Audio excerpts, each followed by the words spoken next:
Bonjour, bonsoir chers viewers, chères vieweuses et toute personne entre les deux, et bienvenue dans cette mini-critique de l'épisode The Legend of Ruby Sunday, et je suis accompagné de Mirkala. Bonjour. Comment vas-tu? Bah écoute, ça va bien et toi? Eh bien écoute, ça va plutôt pas mal, comme à chaque début de mini-critique on va parler d'un épisode. Un épisode. Donc, question globale, as-tu aimé l'épisode? Globalement oui. Peut-être moins dans l'euphorie que dans d'autres, mais ouais, plutôt quand même. Alors, pour ma part c'est pareil, j'ai aimé l'épisode, mais, il y a un gros mais, je pense qu'il fallait évacuer cette question-là en premier, pour qu'on ait tous les deux conscience que l'épisode on l'aime bien, parce que je sais pas toi, mais pour ma part j'ai beaucoup de choses pas très positives à en dire. Ouais, c'est un peu pareil. Donc, c'est la première fois que je ne sais pas par où traiter un épisode tant celui-ci a été confus et fouillis en lui-même. Peut-être, partons peut-être du postulat de base de l'épisode, qui Bon d'ailleurs temps. se passe sur Terre, Oui, globalement. oui, tout l'épisode se passe sur Terre et ça c'est cool. Donc le docteur se rend à Unit. Unit nous avait manqué depuis 73 yards. Pour demander « Et c'est qui la vieille que je vois partout ?» Plus aucun respect, c'est fini. Mhm. Ce à quoi on lui répond « Eh ben figurez-vous qu'elle est là aussi et qu'elle vend de la technologie, mais de ce que j'ai compris, de l'armement. » C'était pas un logiciel? C'était peut-être un logiciel, j'ai Parce que je peut-être crois que pas compris. dans le discours, il y a un truc comme quoi elle veut offrir ce logiciel au monde parce que les entreprises de tech sont déjà assez Égoïste et tout enrichies, ça. voilà, tout ça. Pour moi, c'est un logiciel. Après, je peux me tromper. J'ai peut-être pas compris aussi, c'est possible. J'avoue qu'à plusieurs moments, mon esprit a décroché tant l'épisode était Dense et confus et long. aussi. Enfin, somme toute que du coup, elle veut offrir quelque chose aux gens parce que même si c'est un logiciel, j'ai pas compris concrètement de quoi. Ça pouvait très bien être Paint. On ne saura jamais. Alors, si c'est un logiciel, je pense que je vois ce que... j'ai une idée sur ce que ça peut être du coup, mais ça a gardé dans un côté de notre tête. Mhm. Et donc, le docteur, une fois Unit, se dit « Mais attendez, tant que je suis là, il y a une vieille, je sais pas ce qui c'est, et d'un autre côté, je cherche une autre vieille, la vraie mère de Ruby. Est-ce que des fois, on pourrait pas faire un lien et voir c'est qui la vieille, la maman de Ruby ?» Et là, vraiment, je suis en mode gérontophobe. Hein, c'est là. Et puis, j'avoue que ça a l'air très parodique la manière dont tu l'amènes, mais en même temps, c'est complètement ça. Mais c'est carrément amené comme fais ça. le lien comme ça en mode tiens, je cherche une vieille dame. Et puis elle cherche une vieille dame. Et si c'était la même? C'est... Je t'avoue, là, j'ai un peu soufflé. J'étais en mode quoi? Vous faites des raccourcis comme ça maintenant? Vous glissez à ce point-là? Et puis au passage, on exprime le fait qu'il neige à chaque fois que Ruby elle est dans telle ou telle situation. Comme ça, au milieu d'une phrase. Ce qui d'ailleurs n'a quasiment plus d'intérêt après.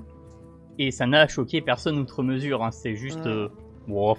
Allez, on n'est plus à ça près, c'est avec le docteur qu'il se passe des trucs, tu vois. Après, c'est ça, ouais. Techniquement, c'est un peu ça, je pense. Et bon. D'ailleurs, c'est nouveau, mais. Kate est blasée par le comportement du docteur tout au long de l'épisode. Elle, juste, le gros point fort de l'épisode, c'est le jeu d'acteur de Kate, de l'actrice qui joue Kate Stewart, qui est incroyablement fou. Elle a plein de mini-mimiques, de mini-gimmicks de visage pour réagir à ce que dit le docteur et tout ça, qui sont... Elle passe de certains moments, en plus dans le cœur de l'épisode, mais elle passe de certains moments à un peu de tendresse envers le docteur, quand lui-même s'estime être un peu une malédiction plus qu'autre chose, à 5 minutes après une très mauvaise décision du docteur, à un regard suffisamment meurtrier pour tuer quiconque le croiserait.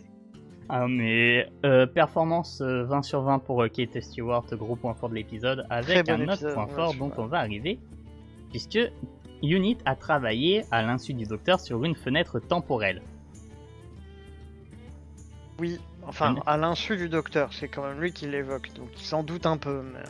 Oui, parce que bon, il connaît Unit, hein, Voilà. il est loin d'être bête, c'est le docteur. Donc à l'insu, mais quand même au sus du docteur. Cette phrase était un peu bizarre. Au sachoir du docteur, voilà. Ça ne veut rien dire non plus, mais j'aime bien le C'est sachoir. pas grave, ça me va tout à fait. Donc on arrive sur un des... Je rush l'épisode. On arrive sur un des meilleurs moments de l'épisode, donc tout le passage dans la fenêtre temporelle, où on arrive en perdant du temps parce que Ruby va chercher une cassette qui se trouve chez ses parents, et du coup, elle décide d'amener avec elle sa mère adoptive, parce que quand même, faut qu'elle voie sa mère biologique. C'est d'ailleurs là où on commence à avoir les premières amorces du cœur de l'épisode, parce qu'il y a aussi un petit passage sur Madame Flood. Exactement. Si Madame Flood qui annonce que celui qui attend n'attend plus et que l'orage arrive. Non, la tempête arrive. non, la tempête, mais surtout ça donne aussi enfin un peu de corps à tous ceux qui disaient que cette Madame Flood était quand même bien mise en avant pour un personnage même pas tertiaire, je sais même pas comment le définir, récurrent mais sans avoir ne serait-ce que plus de lignes par épisode. C'est une très légère récurrence. Ah là, elle montre quand même que voilà, elle a comment dire, certaines connaissances, certaines capacités qui font entendre que elle est peut-être un peu impliquée avec ce qui se trame. Elle a un regard méga flippant. Ouais. Ouais, non, mais en vrai, cette saison, il y a beaucoup de personnes âgées. C'est un thème assez récurrent dans la saison, si tu regardes bien. Ouais. Mais Madame Flood, elle tire son épingle du jeu. Là, pour le coup... En plus, elle a pas forcément beaucoup plus de spotlight que dans les autres épisodes, parce qu'au final, son apparition se résume plus ou moins à une scène. Une scène qui est assez anodine en premier lieu, en plus, hein, tu t'attends à ce qu'elle est, comme d'habitude, là, elle vient s'occuper de la grand-mère de Ruby, tu t'attends à ce que ce soit une conversation banale, et ça, elle sort un petit peu comme un autre terme qu'on va beaucoup utiliser, mais comme un envoyé de ce qui arrive. Un harbinger. Un harbinger. Mais est-ce qu'elle est vraiment un harbinger ou est-ce qu'elle est autre chose? Ça... C'est compliqué. Parce que comme on l'a dit, cet épisode, il est compliqué. Pour ceux qui l'ont pas, harbinger, c'est messager en français. Hein. Je traduis au cas où parce que je me dis que... Normalement, vous l'avez. Mais quand même. Donc, quand Madame Flood annonce la tempête arrive justement. C'est comme si sur ses mots à elle, le temps commençait à s'assombrir. J'ai aimé l'effet de style pour coup, c'est un choix de réalisation que j'ai apprécié. Et on arrive donc, après moult déplacements et dialogues contextuels, à la fenêtre temporelle. Scène de l'épisode, peut-être. Voilà, qui est très stylisée, où du coup, grâce à une vieille VHS, les personnages ont la capacité de se promener dans une projection 3D temporelle d'un événement passé. Et là, le cas échéant, de celle de la cassette, donc de la nuit, de l'abandon de Ruby. Je suis d'accord avec toi que c'est la meilleure scène, par contre je tiens quand même à exprimer le fait que le début est un peu long. Alors sur les effets comment dire, les effets spéciaux, même sur la trame en tant que telle, voilà, je trouve cependant que le début de la scène a quand même tendance à tourner un peu en rond autour justement de cette figure de la mère de Ruby. Par contre, toute la suite, je suis d'accord avec toi, c'est la meilleure scène de l'épisode. En fait, cette scène, et comme beaucoup d'autres par la suite, c'est beaucoup d'éléments qui traînent en longueur, qui t'expliquent peut-être un peu trop, qui te montrent peut-être beaucoup trop aussi. Alors j'aime bien le show don't tell. C'est la base en cinéma, j'ai envie de dire. Oui. Mais là, c'était show beaucoup trop et tell énormément. Après, il y avait beaucoup de choses à dénouer en fait sur 2 épisodes, mais ça donne aussi un peu. Alors, attention, hein, d'ailleurs, on l'a pas précisé, mais c'est un épisode qui a l'air quand même d'être fait en 2 parties. Aussi. Donc forcément, voilà, je pense tristement que l'épisode a peut-être été écrit et qu'ils se sont un peu rendu compte que soit il y avait certaines choses qui étaient conçues comme acquises et du coup ils ont rajouté des dialogues par la suite pour expliquer le tout, mais du coup c'est un peu indigeste avec le rythme en tout cas. Soit ils avaient fait leur épisode là pour 2 parties, puis ils se sont rendu compte que ça tenait pas 1h30, ça tenait genre 1h20, parce que vraiment on a cette impression des fois de meublage, notamment dans cette scène, c'est pour ça que je prends cet exemple là, mais le passage avec justement la mère de Ruby, et Ruby qui est on va dire entre guillemets au désespoir, parce qu'elle est à quelques mètres de celle qui est sa mère. Même c'est pas vraiment parce que voilà, c'est une projection. Voilà. Mais en fait, il y a un peu ce motif-là qui revient de elle qui veut se jeter de limite sur sa mère en mode oh je suis là, le docteur qui l'arrête, on explique un truc, on revient exactement à la même chose alors que oui, il y a eu un aspect répétition. C'est ça, c'est que en fait. Je veux bien comprendre que ça doit être un moment extrêmement fort et extrêmement, pas traumatisant, mais qui réveille certains traumatismes chez Ruby. Mais là, on dirait qu'elle avance, régresse. Et c'est un petit peu dommage pour le rythme de la scène, surtout que, comme tu l'as dit, graphiquement, elle est magnifique, cette scène. C'est vrai que tout le début était laborieux, ça commence à prendre en intérêt qu'à partir du moment où la mère de Ruby se retourne et pointe quelque chose du doigt, a priori le TARDIS, et que un soldat décide d'aller voir ce qui pourrait se trouver derrière le TARDIS et disparaît dans la projection. J'ai d'ailleurs beaucoup aimé la manière dont ils avaient entre guillemets mis en scène cette partie-là, parce que tu le vois en fait évoluer petit à petit. Et puis au moment où il disparaît un peu de la scène, c'est aussi le moment où il disparaît du regard simplement. En fait, pour expliquer globalement, il est censé entre guillemets inspecter les lieux, et vraiment au moment où il disparaît entre guillemets de la caméra, la scène repasse immédiatement encore sur de la narration et autres, et on l'oublie presque un peu. Oui, on a complètement zappé qu'il allait chercher plus loin. C'est ça, mais même en tant que spectateur, tu vois, tu le sais, c'est un petit peu cette qu'est-ce qui arrive à ce personnage, mais genre tous les personnages ont l'air de l'avoir oublié pendant quelques instants, et du coup même si tu sais en tant que spectateur, t'oublies un petit peu qu'il y a cet aspect là qui est pas résolu. Effectivement. Et donc de là, dans la projection, j'avance un peu l'épisode si tu permets, un genre de nuage, je ne saurais pas comment appeler ça, s'éveille autour du TARDIS et tourbillonne, et on trouve le cadavre de Monsieur le Soldat. Qui a l'air d'être mort il y a au moins 300 ans. C'est un vieux cadavre qui commence à tomber en poussière, littéralement, et je dirais même en sable. D'ailleurs, ouais, alors on voit le cadavre, mais il y a quand même avant le dialogue avec justement ce soldat qui m'a fait un petit peu penser au dialogue qu'il y a entre le docteur sous Smith avec le soldat dans Les Anges Pleureurs. Si tu vois, alors je saurais plus du tout te dire le nom du monsieur en question, mais tu sais, le double épisode sur Les Anges Pleureurs avec Amy qui a même un ange pleureur dans son œil, tu sais. Ouais, je vois complètement. Où ils discutent à la radio. Ça m'a fait penser à ça parce que c'est un petit peu la même dynamique. C'est je parle avec quelqu'un, mais cette personne est invisible ou pas l'air étrange. Et ce côté-là en fait, je te parle d'outre-tombe, il m'a rappelé cette scène-là. C'était cool en vrai. J'y ai pas pensé, mais maintenant que tu le dis, ouais, je suis carrément d'accord. Et je prendrai aussi en référence la Bibliothèque des Ombres, qui est un peu comme ça, où on peut parler avec la réminiscence des cadavres. Aussi, oui, j'y ai même pas pensé, mais ouais. On est sur de la multiple inspiration. On est sur du Steven Moffat, sauf que là, c'était Russell T. Davies au scénario. Donc, après tout ça, le docteur va rencontrer Suzanne Triad. D'ailleurs, j'ai bien aimé la blague. Et vous avez vu, Suzanne Triad, c'est S Triad et ça fait Tardis. Et tout le monde qui répond au docteur en mode oui, on a vu en fait, bien joué, no shit Sherlock. Bon, après, je dois avouer, j'avais pas fait le lien vers ça. Putain, voilà. Ah oui.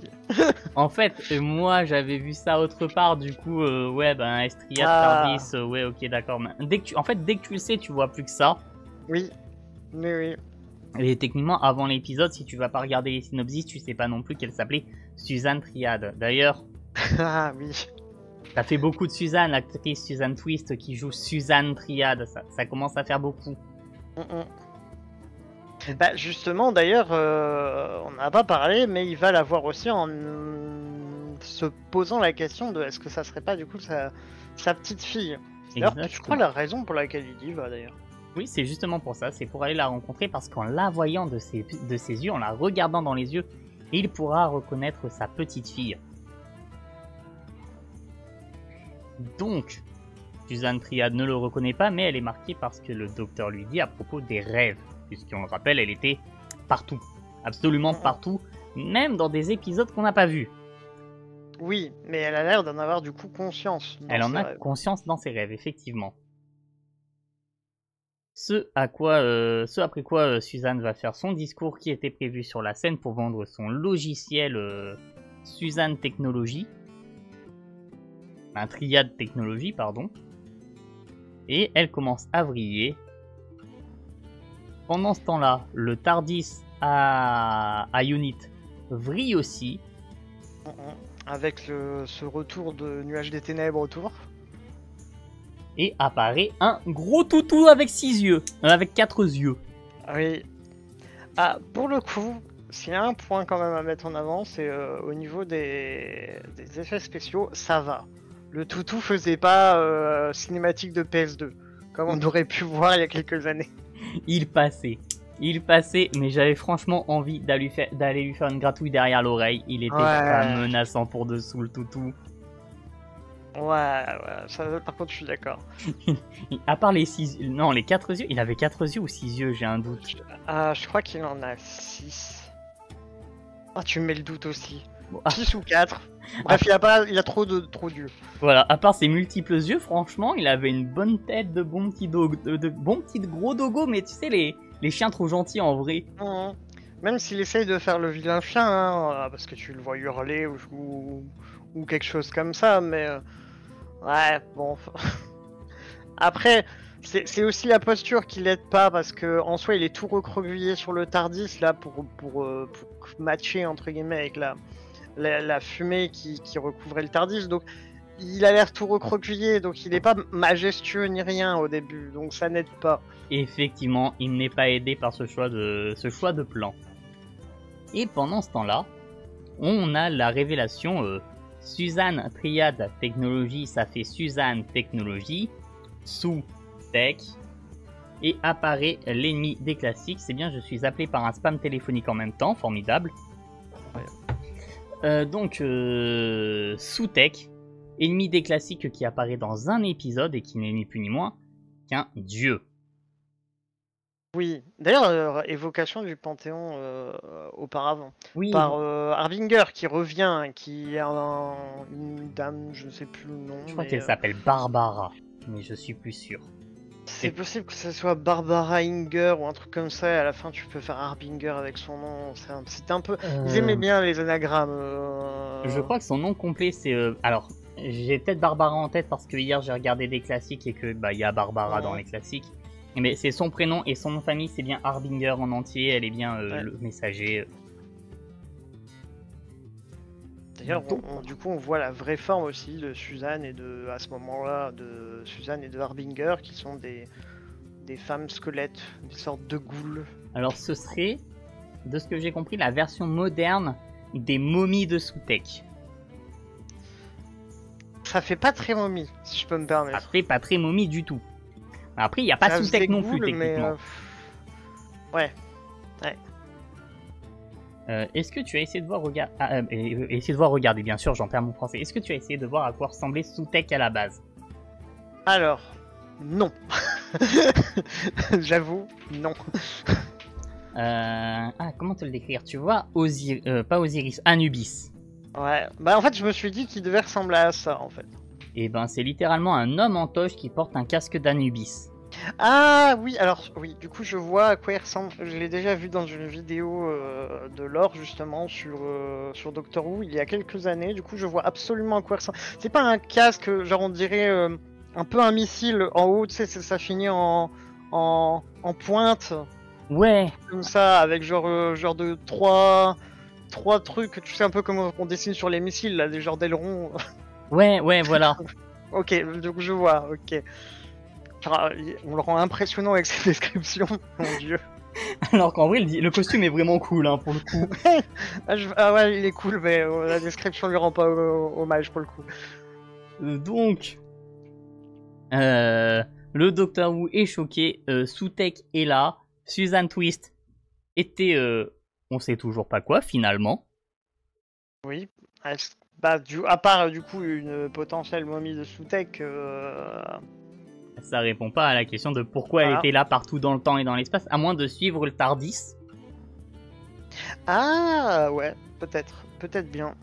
Bon, Pour s'assurer que Sutekh finira par émerger comme il doit émerger, c'est prophétie ou un truc comme ça. Ah, il s'en donne beaucoup des efforts pour pas grand chose, Sutekh finalement. Ouais. Ah, parce qu'il suffisait d'aller à Unit, fallait foutre la merde à Unit, hein, ça aurait été plus vite. Hein. En fait, le plan de Sutekh est très alambiqué, du coup j'ai du mal à comprendre le projet. Après, tout l'épisode est un peu alambiqué. Le problème, c'est qu'on navigue un peu entre deux eaux. Même cette fin, d'ailleurs, elle navigue entre deux eaux parce que t'as l'évocation quand même de la mère de Ruby tout du long. D'ailleurs, je sais plus, mais je crois sur la fin aussi, on la voit un petit peu remise un peu en avant pendant quelques secondes. Oui, si elle réapparaît pour... une révélation. Mais on sait pas du coup à quoi ça sert. On sait même pas si on aura du coup le nom de la mère de Ruby, ou du moins ne serait-ce que son visage. Et pareil, on nous montre du coup Sutekh, mais ça s'arrête là. En soi, à part son apparition, il n'y a rien de plus, on va dire. Alors, je pense que le chien, c'est pas Sutekh. Bah, c'est Sutekh, mais sans être Sutekh. Je pense qu'il y a un... Oui, c'est une forme primaire ou primitive, tu vois. Enfin, moi je le vois comme ça, tu vois. J'ose espérer qu'on aura un Sutekh humanoïde à un moment. Ah, je sais pas. En fait, ce que je trouverais un peu dommage si on avait une forme humanoïde, parce que comme là, le prochain épisode, je pense que voilà, même si Sutekh est mis en avant, il fera peut-être que l'épisode qui suit. Ça serait un peu dommage de dépêcher un acteur pour un rôle aussi iconique pour qu'il disparaisse au bout d'un épisode. Sauf si après ça reste un antagoniste plus longtemps. Ça, c'est une possibilité. Alors, je pense que le panthéon de la Discord au global, d'ailleurs, j'annonce qu'ils vont faire revenir le Trickster, hein, il a été mentionné. Trickster qui est le grand méchant de la série The Sarah Jane Adventures. Comment ils l'ont appelé, le piégeur, je crois. Et je pense concrètement que le panthéon de la Discord va revenir et donc Sutekh reviendra aussi à un moment. Et Sutekh, t'as pas besoin de dépêcher un grand acteur non plus, hein. T'as juste à prendre un acteur qui a une bonne voix, éventuellement. Et encore, c'est pas obligé. Et à lui foutre un casque sur la tête, ça passe. Ouais, enfin, quand je dis grand acteur, ce que je veux dire, ça serait un peu dommage d'investir quelqu'un dans le personnage pour lui retirer le rôle. Un peu ce que je reprochais aussi à ce qui a l'air d'être le maestro dans son entièreté de la saison. C'est que, en fait, tu as peut-être quelqu'un qui est super dans le rôle, mais en fait, le rôle n'a pas forcément de temps pour respirer, se poser ou autre. Je sais pas si tu vois ce que je veux dire. Je vois complètement, c'est pour ça que j'ose espérer une récurrence dans les saisons à venir. Ça serait cool, hein. Après, on l'espérait avec le Harbinger, parce qu'on pensait que du coup, le but, ça serait de faire revenir à terme le Maestro, mais apparemment rien à voir. À moins que chaque membre du Panthéon ait son propre Harbinger. L'enfant pour le Maestro... Pour le marchand, pour le fabricant de jouets, je vois pas du tout qui. Et la nana pour Sutekh.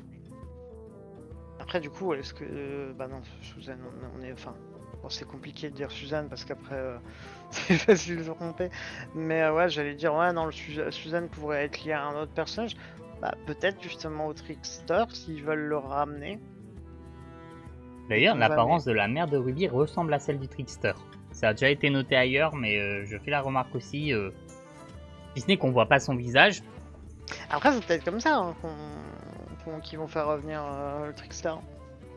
Peut-être lié à Ruby, hein, ce qui expliquerait, parce que c'est pareil, en fait, c'est vrai qu'en expliquant, on s'est un peu perdu là-dessus, mais c'est vrai qu'un des trucs qu'on peut noter sur l'épisode, c'est en fait, on apporte beaucoup de choses, mais sans jamais aller bien loin. Alors oui, c'est un épisode en 2 parties, donc c'est évident et c'est un peu dommage parce que là, ça ressemble plus à une situation à initiale très, très, très, très alambiquée et très étendue qu'à un épisode à proprement parler parfois.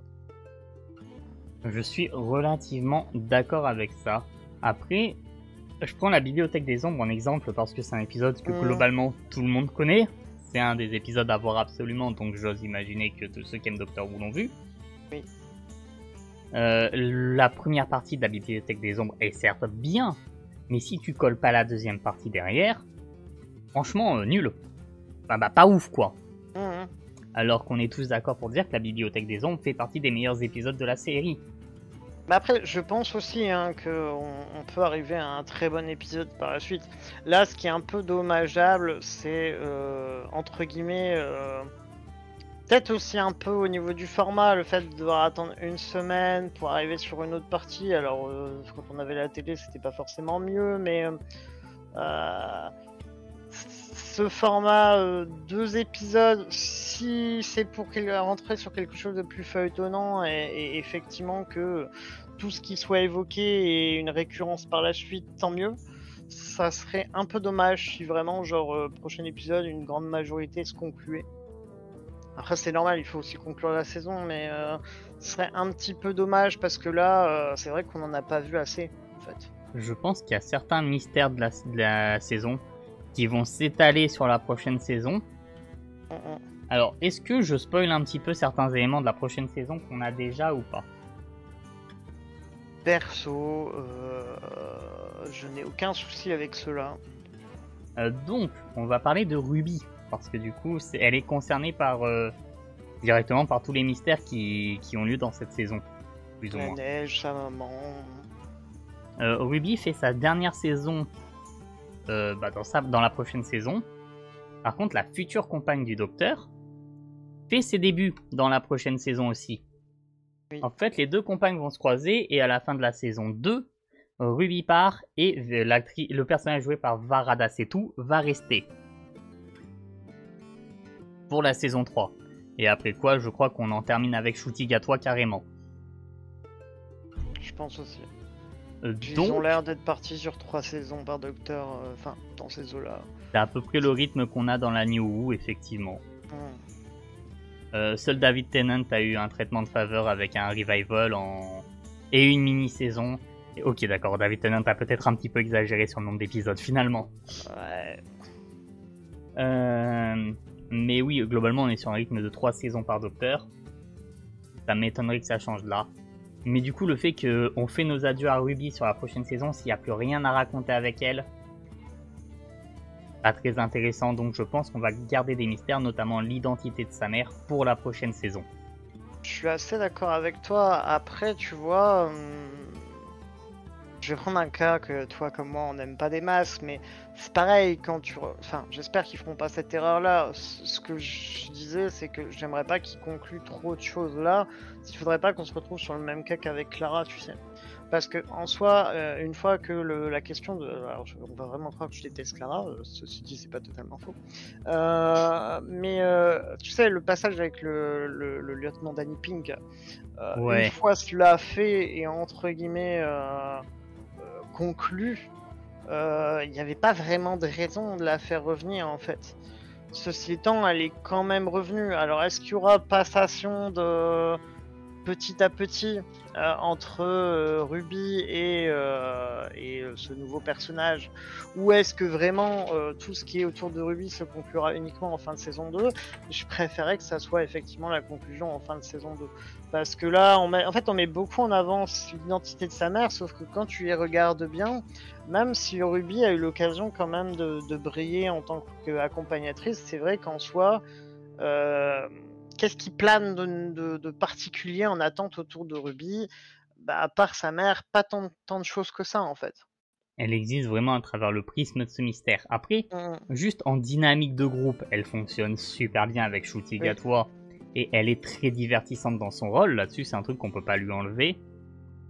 Mais en intérêt scénaristique, une fois le mystère de la mère de Ruby enlevé, à voir si elle sera juste une campagne. Comme Martha. Martha n'a aucun mystère autour d'elle finalement. Mais elle fonctionne. Non, mais Martha, elle tourne autour d'une romance gâchée, entre guillemets.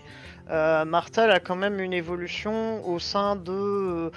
au début, elle a quand même une vie de femme quoi, indépendante, hein, parce qu'il faut pas oublier quand même que... Bon, alors, on n'a pas attendu les années 2010 pour qu'il y ait des femmes médecins, mais en soi, la représentation féminine en médecine, c'est pas la plus... La plus glorieuse et la plus mise en avant, effectivement.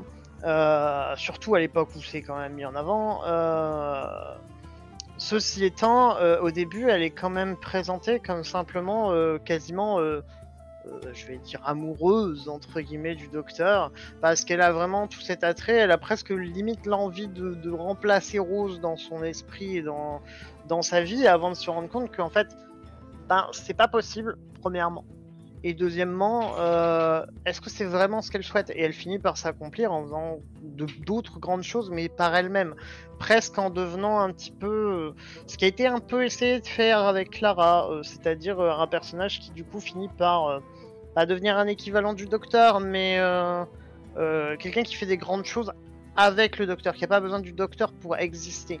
Et en soi, c'était bien pour Martha, parce qu'au début, c'est pas qu'elle existe à travers le docteur, mais genre... elle en est pas éperdument, enfin je dirais pas éperdument amoureuse parce que... Quoique, quand même. Elle est quand même bien mis en avant, ouais, c'est quand même bien mis en avant qu'elle a un béguin pour le docteur. Ensuite, petit à petit, elle s'émancipe par d'autres moyens, notamment l'épisode justement où le docteur met sa mémoire dans sa montre. C'est un bon épisode aussi pour elle, pour pouvoir un peu briller en dehors et avoir un rôle un peu plus impactant. Le souci, tu vois, c'est que ça marchait avec Martha parce que ça avait été amorcé en amont. Là, ce qui serait dommageable, c'est que, comme je disais, alors en dynamique de groupe, il n'y a rien à redire. J'aime beaucoup Ruby. Ce que je pourrais un peu plus craindre, c'est que si on part sur une cohabitation en tant que telle entre deux accompagnateurs, le problème c'est que Ruby, si elle a plus grand chose qui gravite autour d'elle, elle risque d'être très en retrait, en recul et en retrait, et faire une saison sauf s'il la joue un petit peu comme on a pu avoir avec, alors je remets pas son prénom, Yas, avec Yas, qui pouvait à un moment avoir un petit peu ce côté de jalousie du je traînais avec le docteur et puis maintenant je suis plus toute seule, enfin plus toute seule. C'était pas vraiment mis comme ça, mais tu vois un petit peu ce que je veux évoquer. Là avec Ruby en plus ça sortirait un peu de nulle part en plus. Oui, Ruby et le docteur ont vraiment une dynamique très amicale, il n'y a aucun sous-entendu entre les deux. Ouais, ils ont presque une dynamique de frères et sœurs, donc ça sortira un petit peu... parce qu'ils sont un peu unis par les mêmes choses, ils passent un peu par les mêmes choses, et du coup, c'est pour ça que je dis cette dynamique de frères et sœurs, parce qu'en soi, il y a un côté un peu familial, en fait, un petit peu ce que représente Ruby, avec ma famille, c'est pas forcément les gens dont je suis issu, mais aussi les gens qui m'ont choisi et que j'ai choisi. Donc ce serait un peu dommage de mettre ce genre de thématique. Alors, on s'avance parce qu'encore une fois, il y a de grandes chances que le mystère de Ruby ne soit résolu qu'en deuxième saison. Mais c'est vrai que là, en fait, la mise en avant de la mère de Ruby me fait un peu peur parce que j'ai pas envie qu'il traite trop de choses dans un seul épisode et qu'on se retrouve avec un à moitié en tout et plus rien à évoquer ensuite pour Ruby. Mais le truc, c'est que là, déjà, en fait, dans cet épisode-là, et du coup ça va se poursuivre dans le prochain, on est en train de courir plusieurs chevaux en même temps. Et c'est pas le mood de cette saison globalement de se disperser. Et là on a vraiment un épisode qui part dans tous les sens. Et j'espère que le prochain va un peu tout ramener au centre et garder des choses pour la suite, quitte à les mettre sur le côté. Mais là, laborieux quoi. Tout a quand même l'air d'être entremêlé en fait. Oui, aussi, effectivement. Mais j'ai quand même l'impression qu'on va un peu partout. Disons que... En fait, l'intrigue est la même pour tous, plus ou moins. Ouais. Mais elle est trop découpée entre les personnages et entre les zones, et avec des informations différentes entre les trucs.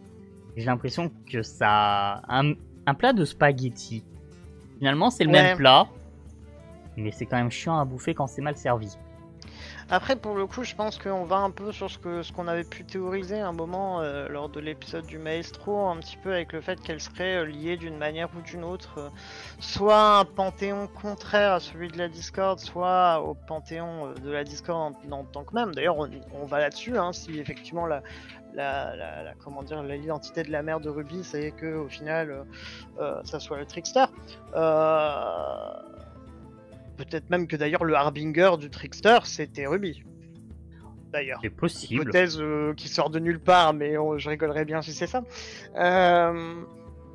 Ceci étant, si effectivement, comment dire, elle est liée au panthéon de la Discord, le problème c'est qu'on pourra pas vraiment rentrer dans la profondeur de Sutek.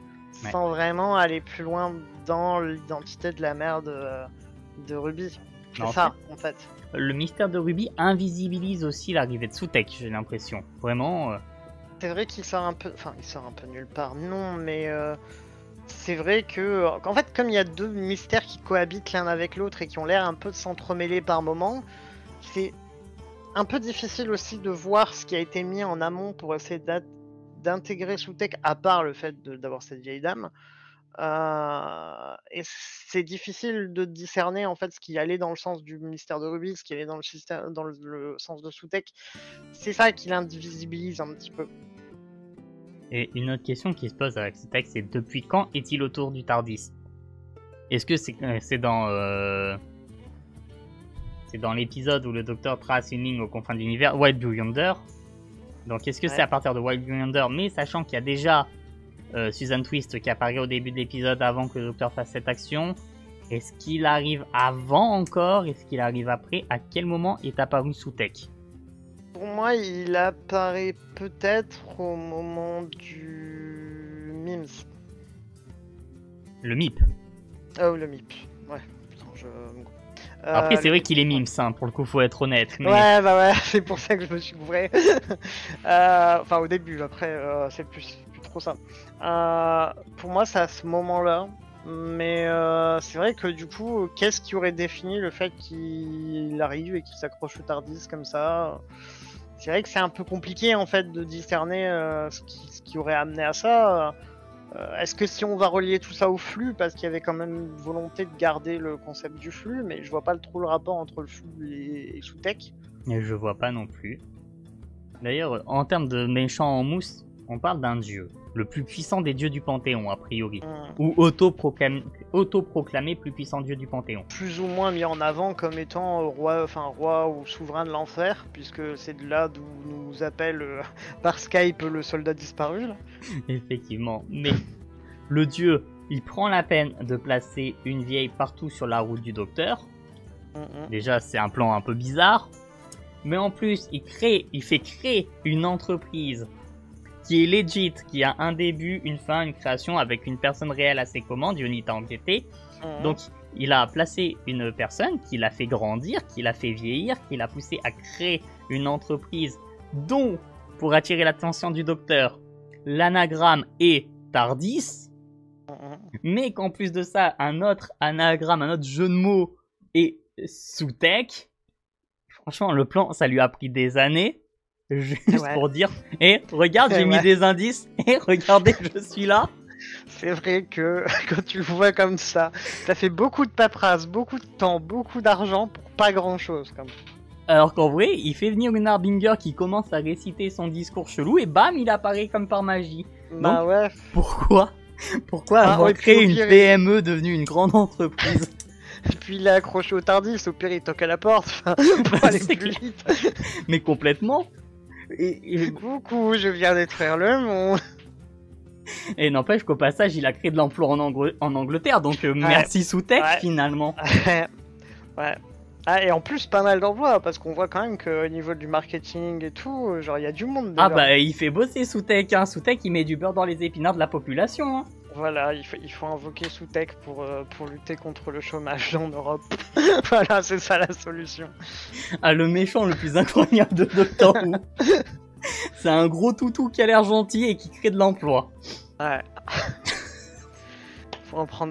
Faut en prendre vraiment genre des leçons de tout ça. On cherche bien trop loin les solutions alors qu'elles sont sous notre nez. Voilà, j'ai un petit peu de mal avec cette version de sous-tech pour être honnête. Bah après, ceci dit, j'ai envie de te dire, si on se lie à Anubis, j'ai envie de te dire, à Anubis aussi, pour embaumer des gens, il a bien fallu former des embaumeurs, tout ça. Donc en soi, on n'est pas sympa avec le panthéon de la Discord, ça fait quand même des millénaires qui donnent du boulot, moi je trouve ça cool. Hein. Ouais, franchement, bah c'est eux les vrais gentils en fait, hein. C'est juste qu'on s'en rendait pas compte. Ouais, alors que le docteur il veut faire disparaître Sous-Tech et puis du coup détruire de l'emploi, bah super. Voilà. Je suis outré par ce docteur. Plus sérieusement, je suis d'accord qu'effectivement ça a pas trop. Enfin, c'est beaucoup d'efforts pour pas grand chose parce que. En fait, des saisons comme ça avec des indices en sous-texte, je vais penser forcément à la saison de Rose avec le Bad Wolf. Voilà, genre ok, c'est un tag qui traîne par-ci par-là, puis quand tu y réfléchis, tu peux juste te dire que voilà, genre c'est un événement qui a tellement influencé le cours du temps en tant que tel qu'il y a eu des résonances ailleurs, tu sais. Ouais. Mais c'est tout, en fait. Ça veut pas dire que, genre, littéralement, en fait, c'est quelqu'un qui arrivait derrière et qui disait attention, un jour, Rose, elle va se transformer et devenir le grand méchant loup, fou, alors je mets des tags partout où tu vas. Non, du coup, ça a quand même un sens, enfin, ou c'est trop mystérieux, tu vois, pour que ça puisse être démonté. Là, c'est vrai que c'est, bon, c'est compliqué à expliquer. D'ailleurs, on parlait de l'emploi sous tech, mais tu l'as même pas mentionné, le fait que, du coup, comme il l'a fait venir dans plein de pays, enfin plein de pays, plein de planètes, plein d'univers, bah, putain il a créé de l'univers, enfin il a créé du travail partout quand même. Hein. Incroyable Sous-Tech. Est-ce qu'il est vraiment méchant finalement? Non, bah non, je pense pas. C'est compliqué là. Non, à la fin de l'épisode, c'est juste qu'ils se rendent compte qu'en fait ils se sont mal compris. Ça doit être ça. C'est un petit peu comme la période avec Capaldi et le maître fait par c'était. Alors j'ai plus le nom de l'actrice, mais Missy du coup. Missy, voilà, mais je me souviens plus du nom de l'actrice non plus. Complètement oublié. C'est pas Rodriguez. C'est pas. Je crois que son nom de famille c'est Rodriguez. Alors elle a un nom à consonance espagnole. Je crois que c'est ça, mais alors si c'est pas ça, voilà, tant pis, j'aurais essayé. Alors, mais, Michel Gomez. Ah bah tu vois, bon, j'étais pas très loin, moi, je suis désolé, Rodriguez, ça fait un peu cliché, mais c'est ce que j'avais retenu.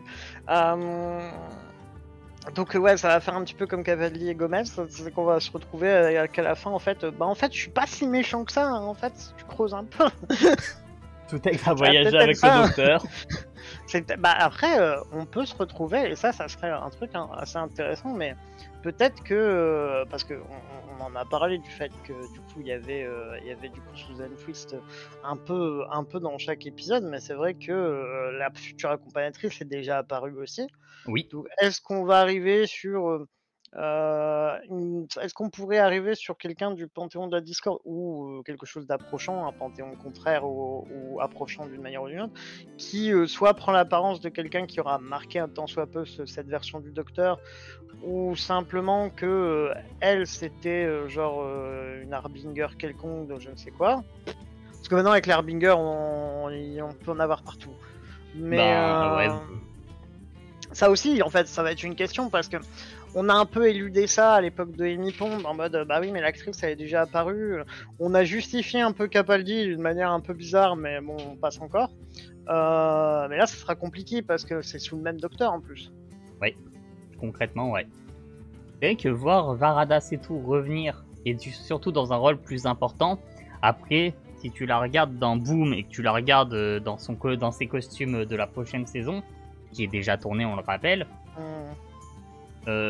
si tu ne sais pas, tu ne la reconnais pas.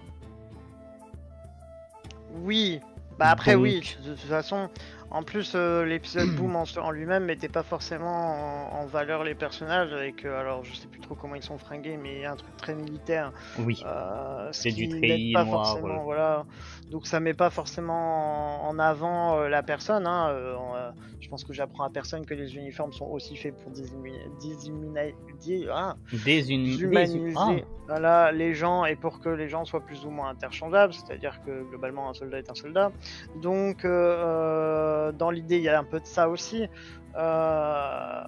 L'uniforme étant aussi une façon de gommer les différences quelconques.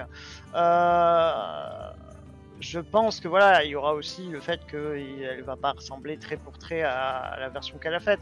Mais après, c'est un peu la même questionnement qu'on avait eu avec Amy. En soi, Amy, quand tu regardes, tu la reconnais pas. Sa version de prêtresse ou de Vestale, je ne sais plus, ressemble pas du tout parce qu'elle est maquillée, elle est énormément maquillée d'ailleurs en Vestale, ce qui n'est pas du tout le cas avec Amy où elle est maquillée mais de manière beaucoup plus sobre. Bah maquillée comme une être humaine normale en fait. Ouais, pas comme une Vestale de, de la romantique, quoi. Voilà. Donc c'est sûr que ça aide. Mais pour le coup, ouais, après, est-ce que sinon ça peut être un peu comme ce qu'on a eu avec Clara, c'est-à-dire qu'elle va rappeler quand même au docteur quelqu'un sans vraiment qu'il arrive à mettre le doigt dessus. En espérant qu'on n'ait pas le droit à plusieurs épisodes avec la même accompagnatrice, mais sous d'autres versions, comme on a pu avoir avec Clara au début.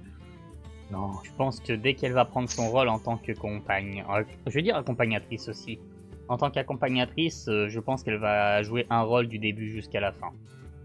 Bah, je pense aussi, parce qu'en plus je vois même pas où ça pourrait aller avec Autant dans le cas de Clara, ça se justifiait parce qu'on était dans une époque où on essayait de clôturer beaucoup de choses sur le passé du docteur, autant là... Bon, il y a encore il y a quelques petites choses qui sont quand même en suspens, entre guillemets, mais là, je vois pas trop ce que ça pourrait amener. Ceci dit, avoir aussi le final de l'épisode en question et ce que ça va apporter aussi. Effectivement. Mais du coup, j'ai l'impression qu'on a quand même beaucoup bâché l'épisode, alors que finalement, on l'a quand même bien aimé. On a beaucoup pointé ce qui allait pas. Après, voilà, s'il faut résumer ce qui est bien, la scène de la fenêtre temporelle. L'alchimie entre Ruby et Rose. Oui. Rose, la fille de Donna Noble, par Rose. Oui, par Rose, pas Rose Tyler. Mais ouais, ça passe bien. D'ailleurs, ça m'a un peu fait rire quand au tout début elle demande comment va sa mère et tout, et je me suis dit, mais personne ne pose la question de où est le Dr Tennant alternatif là. Alors, il le demande. Il dit comment va ton oncle. J'ai pas entendu. Et l'oncle. J'ai pas entendu. Et l'oncle, bah du coup c'est Dr Tennant. Ah bah tu vois, je vais regarder l'épisode juste pour avoir l'info. Hein, il lui dit et comment va ton oncle, et bah du coup l'oncle c'est Dr Tennant. Parce que c'est vrai qu'il y a une période où quand même on se posait la question, est-ce qu'il n'y allait pas avoir une volonté de faire 2 séries, enfin une partie alternative au cas où. Je croyais vraiment qu'on allait aller sur un spin-off mini Doctor Who avec les aventures de David Tennant. Surtout que bah, si tu demandes à Tennant, lui il sera toujours chaud pour le faire. Après on n'est pas à l'abri, hein. Il reste les livres audio, hein. Faut pas oublier. Hein. Ouais, et ce serait cool qu'un jour ce soit traduit en français les Big Finish. Bah surtout que quand tu regardes les livres audio, globalement, même... Alors ça c'était un peu un scandale, mais quand tu regardais ceux de Whittaker, 90% du temps il y avait Tennant avec. Parce que Whittaker était très invisibilisé, la majorité de ces trucs sont en coopération avec Tennant. Alors mais ok, ils s'aiment bien, ok voilà, mais bon... Le run, que ce soit marketing ou même tout ce qui est produits dérivés de Whittaker, a été associé à Tennant. Je sais pas pourquoi. Même le thème de Whittaker, quand elle se régénère, quand Capaldi passe de Whittaker, on a une petite boucle du thème de Tennant. Dès le début, on nous a conditionné pour l'associer à Tennant. Après, est-ce que c'était prévu de longue date? Je sais pas. Je pense pas, mais... Je crois que la BBC a eu peur et du coup, ils ont essayé de la coller à Tennant hors série principale comme ils pouvaient. Après, encore une fois, je sais que Whittaker et Tennant, ils ont quand même une relation assez cordiale et qu'ils s'entendent bien de base, oui. Notamment parce qu'ils ont fait Broadchurch ensemble. D'où venait Chimney d'ailleurs. Mais c'est vrai que quand tu regardes ses livres audio, alors autant sa première saison, elle a un peu de run en solo, autant par la suite, 90% du temps, il y a Tennant dans les pattes, quoi. Alors j'adore Tennant, hein. Mon docteur préféré, tout ça, alors je sais, tout à fait pas original, mais même si Capaldi deuxième pour moi, mais littéralement, ouais, on lui l'a pas vraiment beaucoup laissé respirer. Dommage. Ouais, le run de Whittaker est vraiment très très particulier globalement. C'est pas un run qui restera historique malheureusement pour plein de raisons, et ça en fait partie. Notamment, pour moi, le showrunner, alors j'ai rien contre Chibnall, je l'aime beaucoup dans d'autres séries au niveau de l'écriture, mais là, Doctor Who, la première saison a pas été hyper marquante, elle évoque beaucoup de choses intéressantes, mais sans jamais vraiment être à la hauteur de ce qu'on attend du Doctor Who. C'était très gentil. Ça s'améliore à partir de la deuxième saison, et Flux, qui subit malheureusement les affres du Covid, est pas mal en soi. Oui. Mais c'est qu'on retiendra de Chibnall un run pas ouf. Bah ouais, les deux, ouais, la fin de saison 2 et Flux, ouais, moi j'ai pu les faire, j'ai pu les regarder sans trop de difficultés et sans avoir envie tous les 5 minutes d'arrêter. Autant le début, c'est un peu. Le début saison 1, même la saison 1 globale, elle est pas folle du tout. Ah, et puis on en parlait aussi, hein, mais globalement, l'erreur qui a été faite, c'est un peu dommage parce que en plus. Loin de là de parler de sexisme, mais pour le coup, le premier Docteur Femme qui est tellement peu mis en avant et qui a tellement peu de choses à raconter, elle est presque que spectatrice de sa propre série parfois. Donc c'est un peu dommage. Et ah non, mais il y avait pas... en plus il y avait pas mal de trucs. Whittaker manque d'un élément personnel pour la rendre distinctive. Et ce truc, ça aurait pu être sa capacité à bricoler. Elle a monté son propre tournevis sonique, alors que d'habitude, les docteurs le font faire par le TARDIS. Donc, on voit qu'elle est très manuelle, qu'elle est très douée, et qu'elle a aussi, en termes de comportement, des difficultés à gérer ses relations sociales. Oui.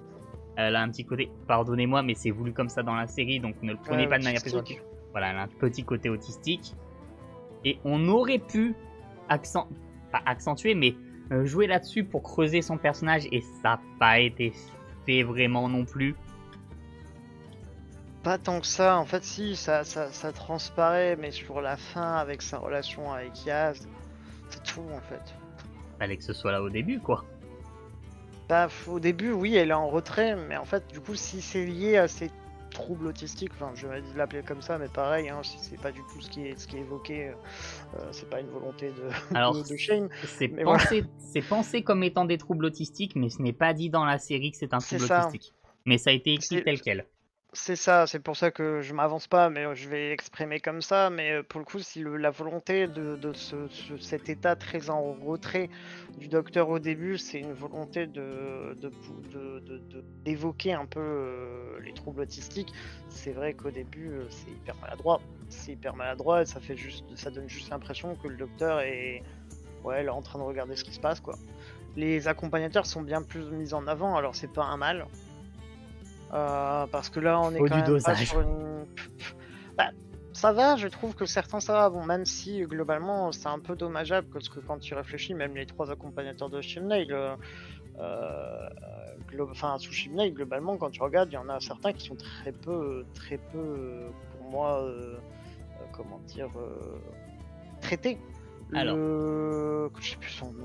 Voilà, c'est ce que j'allais dire. T'as le vieux Graham, t'as Yaz, et comment il s'appelle le troisième?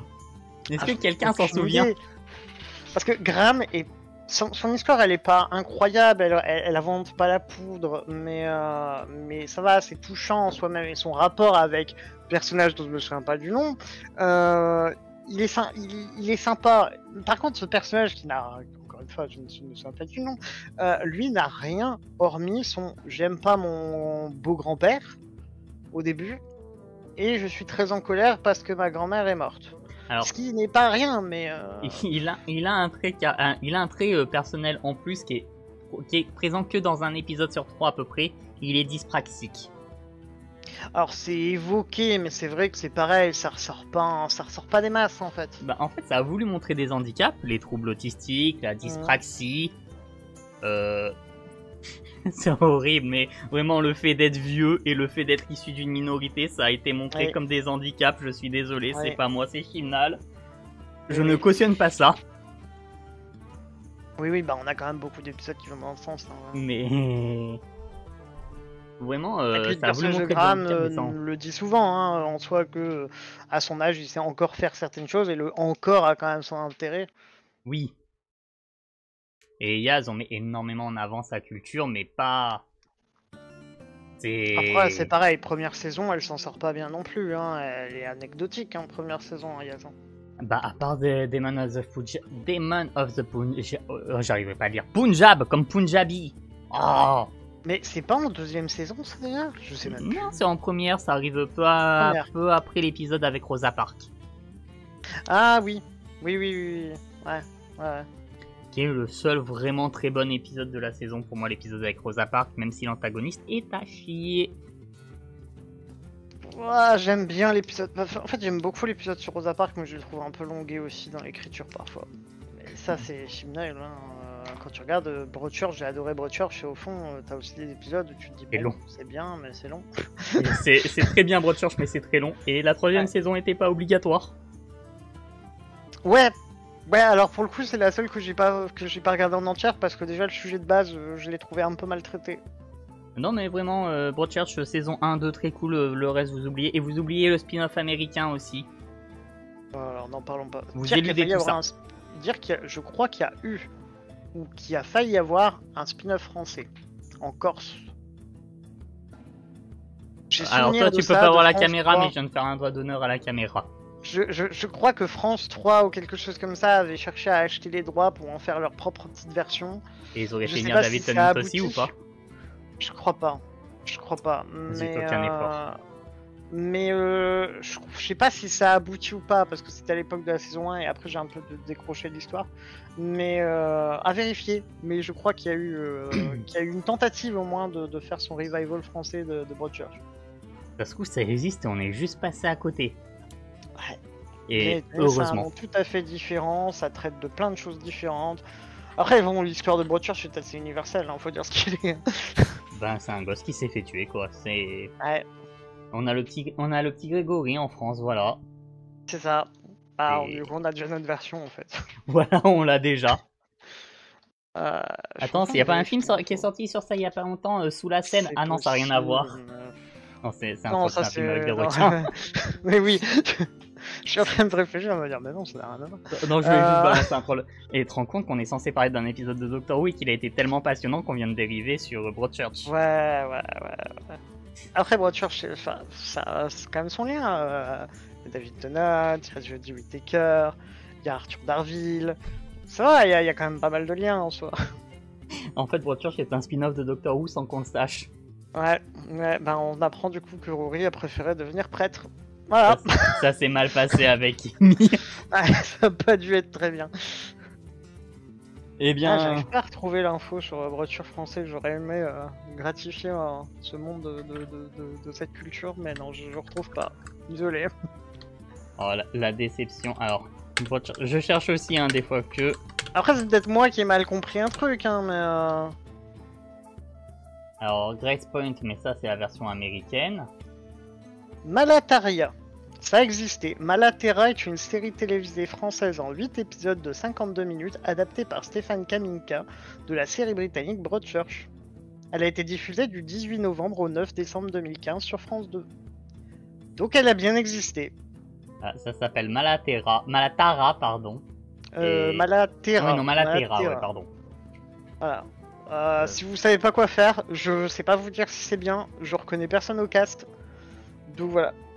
Amusez-vous. Dans le doute, regardez Broadchurch. Ouais, c'est mieux de regarder Broadchurch, mais si vraiment vous savez pas quoi faire, vous voulez faire un jeu à boire, essayez de faire la différence avec ça. Ah.